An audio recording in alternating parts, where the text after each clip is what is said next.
Oswaldo gritou. Foi um grito manso, incolor e inofensivo. Mas desse grito surgiu um sorriso. E desse sorriso surgiu outro grito. Um grito mais encorpado, com uma lâmina que procura afinar as suas cordas vocais.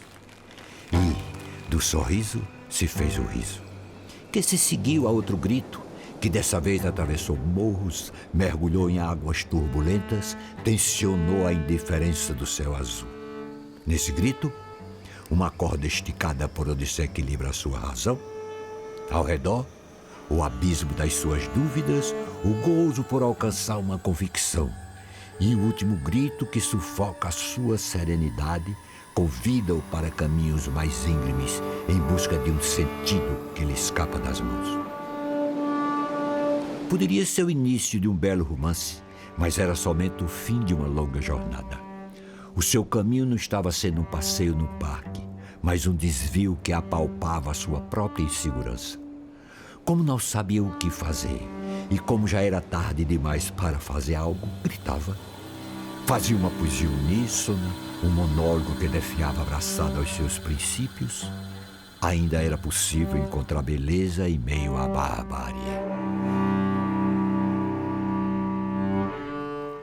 Mas vamos ao que interessa, ao grito por trás do grito.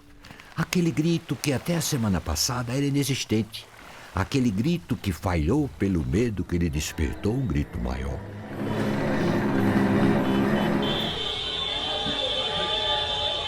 Oswaldo se deparou com gritos que rosnam, que agridem, que promovem histerias.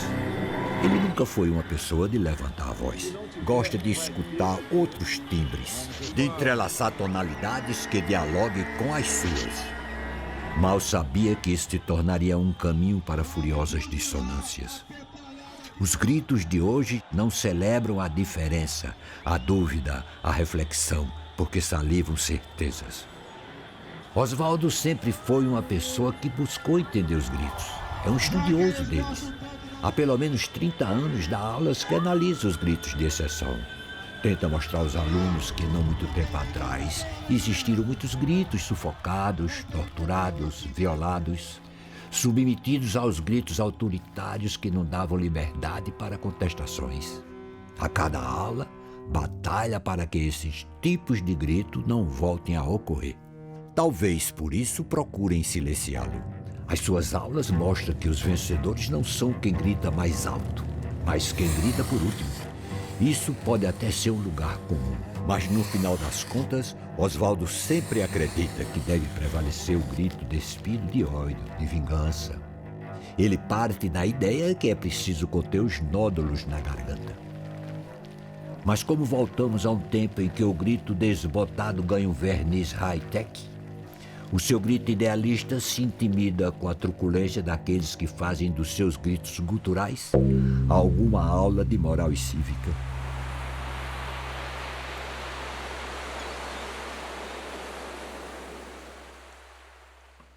Oswaldo está a perigo, por isso grita.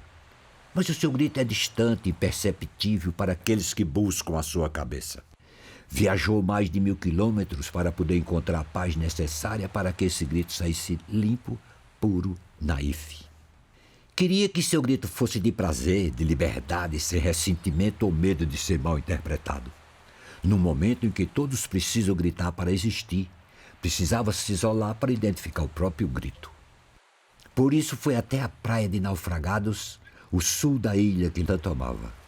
Ali, o seu grito não era para a tela do celular, para o vizinho do edifício, para aquele que o intimidava pela camiseta que vestia. Queria que o seu grito especulasse a vastidão, buscasse o infinito, se perdesse nas ondas do mar, fosse tragado pela maresia. Os pássaros, os caranguejos e as matas nativas muito possivelmente não entenderão o que ele queria com isso. É melhor que nem entendam. As reviravoltas são tantas que nem mesmo um grito pode ser capaz de traduzir esses desencantos. Como explicar para a natureza tantos anos de espera para expelir esse grito? Como entender que os seus estudos sobre o grito foram tão admirados e agora correm risco de linchamento? como dizer aos pássaros que vivemos em embate contínuo entre gritos que não se entendem e que corremos o risco de reencontrar aquele silêncio que adormece o uso da razão. Oswaldo não conseguia responder a tudo isso porque seu grito começava a falhar, a ganhar flacidez. Após o sorriso em descobri-lo, o choro em perceber que ele veio tarde demais, que o quis descobrir tarde demais. Na sua voz serena, há anos fez dos gritos dos outros o seu próprio grito. Mas esses gritos agora não conseguia acompanhá-lo, porque estão sendo apagados mais uma vez pelos gritos que queimam os livros de história. Ao pensar nisso, o seu grito embarga. Busca um fôlego inexistente, descobre uma dor que acreditava esquecida. E após os gritos, o que resta? Saudades, rancor, paz, loucura, tudo isso ao mesmo tempo? Ou nada disso, ou um outro que ainda desconhecemos?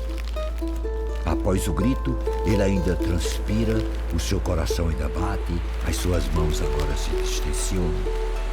Ao ser invadido pelo cantarolar dos pássaros, pelo uivo dos ventos, pelo tilintar das ondas que enterram os seus pés na areia, o seu grito ainda ecoa. É hora de voltar para o lugar que resiste aos porões do silêncio.